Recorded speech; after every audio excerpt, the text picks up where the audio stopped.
Hello, ladies. Back again. Sorry I've been away for so long as far as doing this. Um, this is one of the most interesting chapters, and is one of my favorite parts of this particular book. It's something I've been using for Jesus since the last 20 years or more since I actually read the book. And this is going into viral memes, which is something I have built my think tanks off of and my analysis off of, because it's very, very effective, extremely effective. Because you got to remember, Howard Bloom was a publicist for a lot of famous people, and he used a lot of these techniques to actually further these people's careers. So for all you social scientists and just curious people that want to know how this stuff is done or how sausage is made, this is one of those chapters. Take heed. So we're going to get into this. From genes to memes. How noiseless is thought. It will not rule over. But in all heads and with solitary combinations of ideas, as with magic formulas, bend the world to its will. And that's from Thomas Carlyle.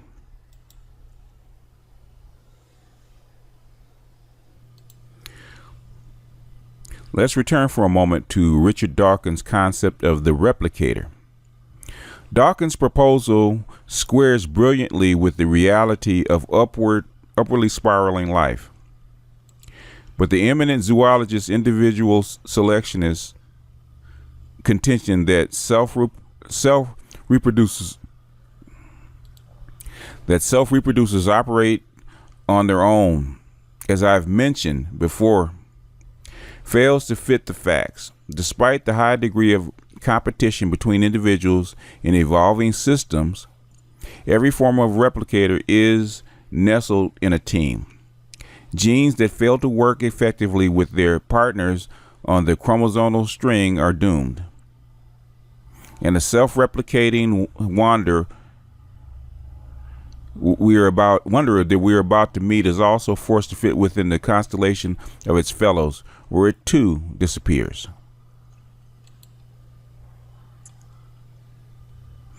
What is this relative newcomer in the field of auto-duplication? It has no physical substance. Think digital. And it cannot be studied under a microscope or kept in a jar. The new replicator, like its predecessor, the gene, is capable of assembling vast amounts of matter. Like genes, it can pull together products the earth has never seen. But unlike genes, it can manufacture forms of order that mere genetic stuff could never dream of. Pinpointing the date of the new device's birth is difficult. Its primitive precursors may have begun to wriggle across the planetary face roughly 22 million years ago with the emergence of proto-chimpanzees, whose modern bands devise widely varying dialects, ways of using tools, and methods of cooperative hunting.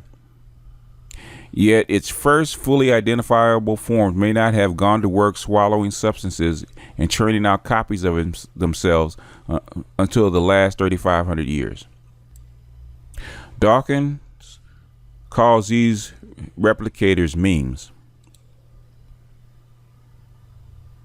Genes, says Dawkins, swam through the protoplasmic soup of the early Earth, nourishing themselves on organic sludge. Memes float through another kind of sea, a sea of human brains. Memes are ideas, the snatches of nothingness that leap from mind to mind. A melody wells up in the reveries of a solitary songwriter. It seizes the brain of a singer. Then it infects the consciousness of millions. That melody is a meme. A scientific concept starts as a vague glimmer in one researcher's thoughts. It ends up with whole schools of adherents. That concept is a meme. Each flips from the puddle of one brain to another, crazily copying itself in the new environment. But the memes that count the most are the ones that assemble vast arrays of resources in startling new forms. They are the memes that construct social superorganisms. Genes sit at the center of each cellular blob, dictating the construction of a multi-billion celled body like you and me. Genes are the organism, so memes are the genes are to the organism, so the memes are to the superorganism, pulling together millions of individuals into a collective creature of awesome size. Sometimes you trip over words that are not quite written correctly. Memes stretched their tendrils through the fabric of each human brain, driving us to coagulate in the cooperative masses of family, tribe, and nation. And memes working together in theories, worldviews, or cultures can make a superorganism very hungry. He's precisely right. This is high level, grade level stuff, folks. And a lot of people miss this. Are you listening, Carabbione? From 1852 to 1864, Karl Marx sat alone nearly every day in a corner of the library of the British Museum. Notice the British Museum, going through books and assembling his theories. Little did he realize it, but the bearded writer had simply the tool of fragmentary memes. Those ideas had been floating in the zeitgeist, waiting for a receptive human mind to come along and function as an enzyme functions in human metabolism, splicing together molecules destined for one another. Marx pasted together the ideas of his time and came up with an ideology named after him. That's what an analyst does, folks. That's something that I do. It's something that I have learned to do over the past 20 years. Take heed. As its birth, the new ideological meme was vulnerable and powerless. The only small batch of matter over which it had any control was the body and mind of Karl Marx. 150 pounds of isolated humanity. Marx was not a promising person in which an idea would wish to start life. Though he occasionally made money as a newspaper correspondent, Marx's work was definitely not in demand. He was a foul-tempered, so cantankerous, so subject to turning even the tiniest discussion into a quarrel that he had few friends and almost no followers. One of his college professors said young Marx was always waving his fist in the air in a fury, as if 1,000 devils gripped his hair. And one of the many would-be friends Marx alienated recalled that the sarcasms with which he assailed his adversaries had the cold penetration of the executioner's axe. It's little wonder that for the next 50 years, the meme that had assembled itself in Marx's brain barely stayed alive. The conceptual tangle leaped tenuously from one mind to another, constantly searching for the opportunity to expand its power. Karl muttered his ideas to his acquaintances, a few of whom passed them on to others. He preserved them in his books, Das Kapital. But that book, too, seemed like a poor vessel in which to keep the struggling meme alive. Russian censors found the volume utterly incomprehensible, As a consequence, these normally repressive servants of Tsarist autocracy blithely allowed the importation of the murky work into their land. Most Russians had the same difficulty understanding the new ideas that the censors had. The result, though Das Kapital was occasionally passed from hand to hand, Karl Marx's meme still barely clung to life. Then Marx's mental progeny had a modest stroke of luck. It found its way into the cerebral substance of a few men capable of something Marx hadn't been: organization and the recruitment of followers. These were Lenin, Stalin, and their friends. But even they, at first, seemed pretty wretched prospects for the multiplication of a meme. Lenin, like Marx, spent 17 years sitting in libraries, poring over the records of the Paris Commune and researching the techniques of street fighting. He was an exile from the mother country, forced to while away the hours between articles and books with a handful of other radical Russians whose extremist views had gotten them tossed out of the land of their birth.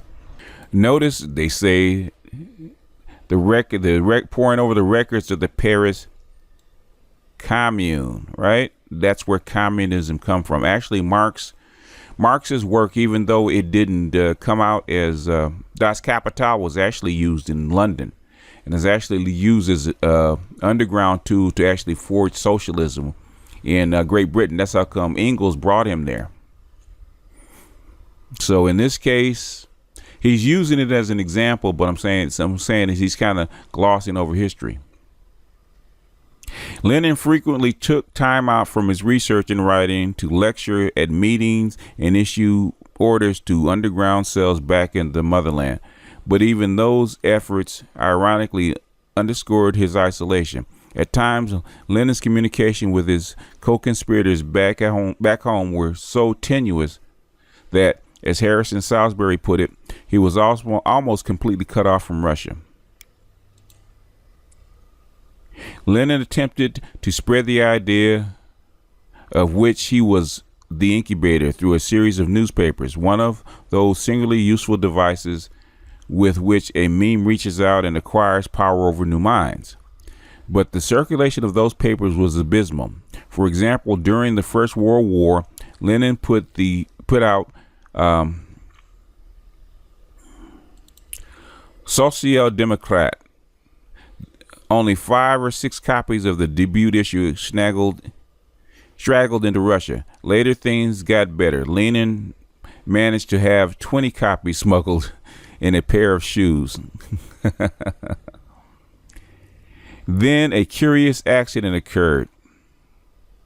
In 1905, Tsar Nicholas went to war with Japan, a nation that had just climbed out of feudal backwardness and built its first modern military machine. Astonishing as it seemed, the Tsar lost nearly his entire Baltic fleet to the post-feudal upstarts. A moment of defeat is a great time for ambitious idea to seize minds that are fleeing from the precepts of a luckless leader. The result was a revolution. Angry crowds rampaged the streets of Petrograd, calling for the Tsar's befuddled head. But Marx's fragile idea was trapped, unable to seize the opportunity. Why? Lenin and his friends were too busy squabbling to join the revolution, much less lead it. Fortunately for the meme, lodged into their minds.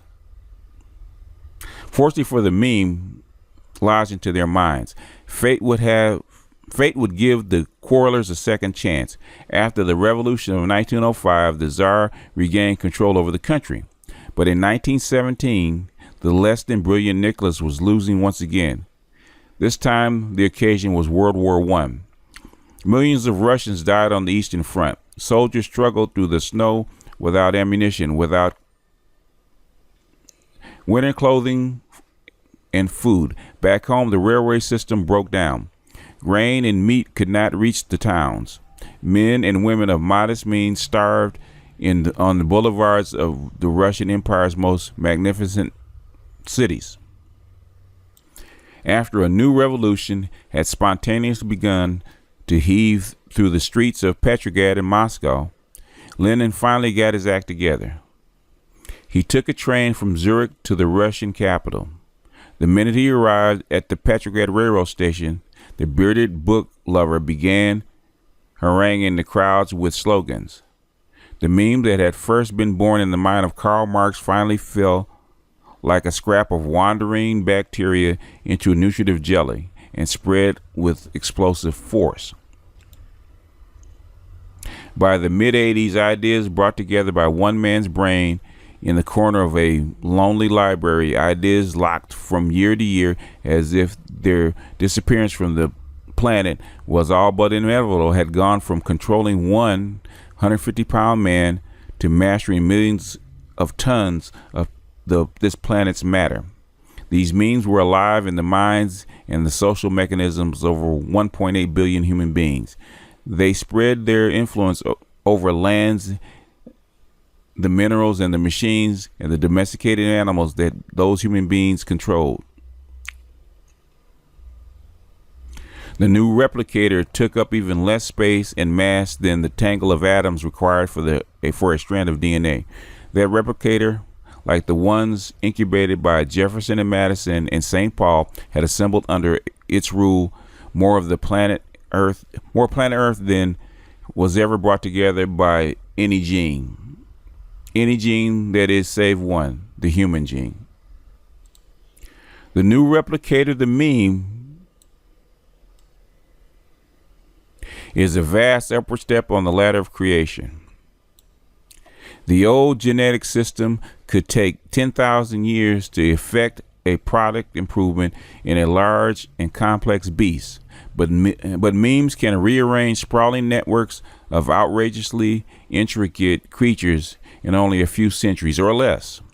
The meme of Christianity restructured the Roman Empire into a mere 300 years after Jesus completed his Sermon on the Mount, and Marxism radically altered the shape of Russian society in a startling 60 years after Karl the Cantankerous ambled out of the British Museum's library with the final manuscript of Das Kapital tucked under his arm. The meme has done its work by assembling massive social systems, the new rulers of this earth. Together, the meme and the human superorganism have become the universe's latest device for creating fresh forms of order. They are the newest innovation in a climb toward complexity that started with the Big Bang.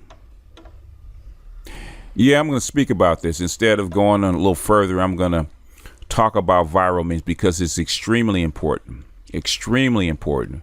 Memes or ideas are what culture is actually built on.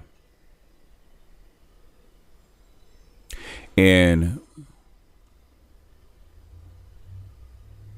it is the culture is the body or the DNA of human beings or of the human mind.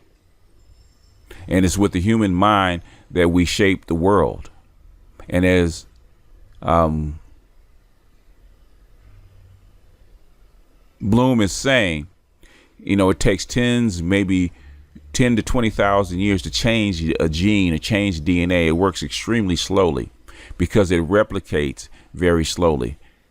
Because, it takes generations of human beings to actually replicate or change a large group of people. They have to physically add, mix, and actually insert themselves into each and every human being. But the thing, a human mind is shaped through culture, through ideas. And with the replication of ideas through the human mind, well, what's taught, what's accepted, it actually go a whole lot faster. Like a meme that fits, that's accepted, that fits into a particular culture, a particular environment, like he says, with like a bacteria, will actually grow faster and faster and faster. That's how come a viral meme has to fit the environment. Because you can come up with a brilliant idea, a brilliant insight, but if it doesn't fit the time and the environment, it's not going to work. There's a difference between an idea or a meme and a viral one. Just like on YouTube, there's tons and tons and tons of ideas, but an idea or a video that goes viral into the millions is something that fits the environment, it fits the time, that's actually timely. And if it's timely, it can spread like wildfire. But the thing is, it can't go against the flow. It has to go with the flow. Just like a seed can't go against, a spore or a seed can't go against the wind. It has to go with the wind and hope that when it lands, it finds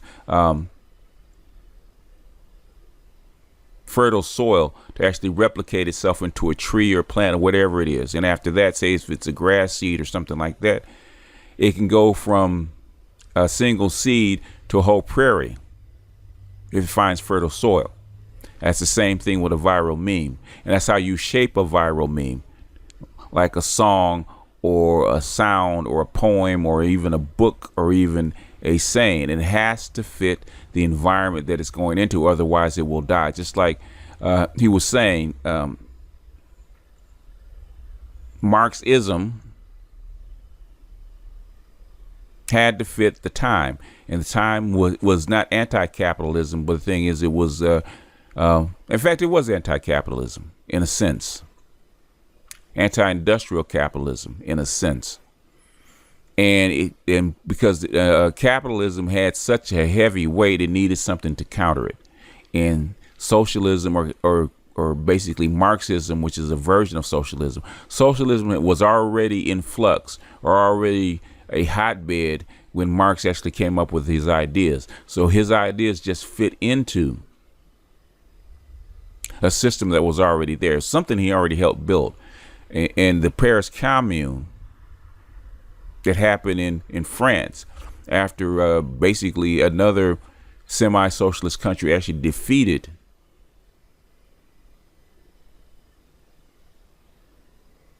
I do believe it was Napoleon, defeated Napoleon for the second time, and the Paris Commune was born, and had to be, and Paris was actually dominated by these communists for, I think it was like maybe a week or two, until the army kind of regained its footing and came in and cleaned them out. The thing is, that idea was actually born, and a lot of people came in and actually studied it.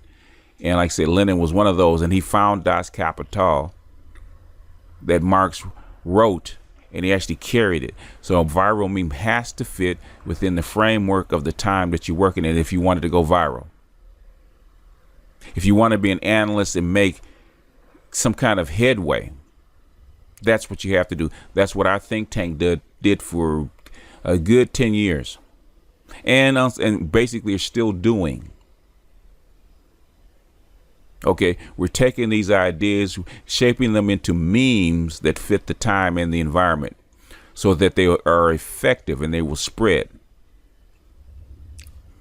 So a lot of my ideas are given away freely. Why? Because you want them to spread. If you charge for them or you make them costly for the ideas and keep them secret, guess what they can do? They can spread. And that's what we did. That's like our think tank was basically free. A lot of people took our ideas. A lot of people that weren't friendly to our cause took our ideas. But the thing is, these ideas spread because they fit the environment. They were true. They were very well researched, and they were timely. In other words, you can't come up with an idea that's too late. You can't come up with an idea that's too early to make a meme out of it. You have to come with an idea that's just ahead of its time, just Karl Marx did. The reason Das Kapital succeeded because his book was just ahead of its time.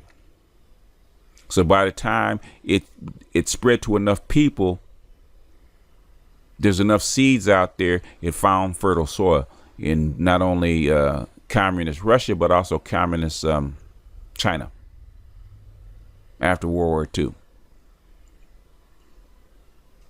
And a few other communist countries like Cuba, so on and so forth. But it had enough momentum, it had enough truth, and it had enough effectiveness, and had enough, the tool was actually useful for the time and the places that it landed in. So even though that is a very, very short piece, and we're going to get into others maybe later on this evening, I'll actually try to finish out the chapter, but I wanted to make a special emphasis on this particular section, because what he's talking about, in fact, is worth rereading, because what he's talking about in this section, especially in this digital environment that we're living in, is exactly what you need. It's exactly how to be effective. It's exactly how to get your point across. But the thing is, it takes work. It takes a lot of grunt work. If you do a lot of front loading, a lot of grunt work up front,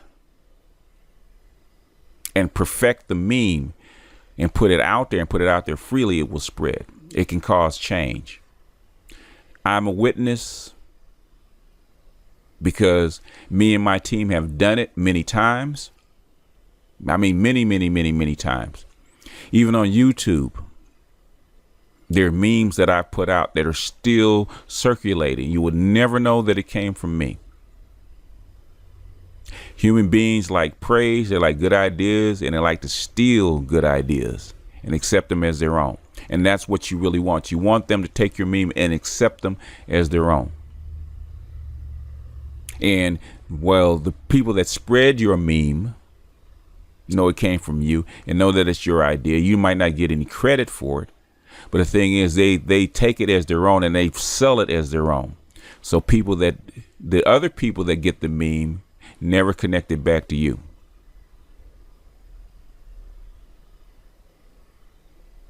Which is a blessing and a curse.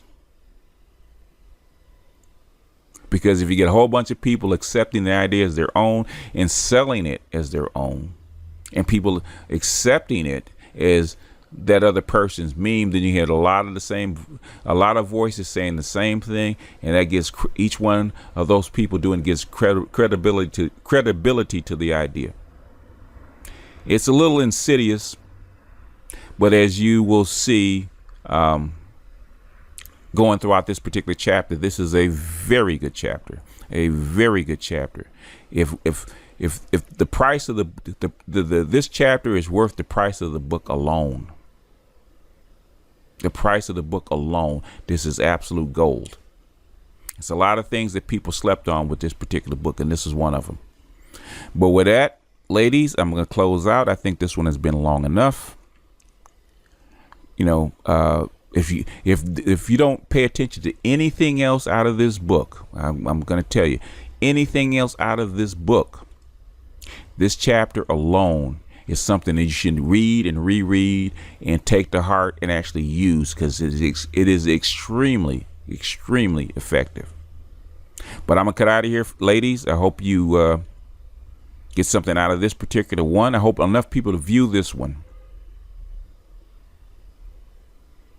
Because for this environment that we live in, this is the blueprint, as Jay-Z would say. But I'm going to sign out, and I'm going to see you guys on the next one, maybe later on this evening. Peace.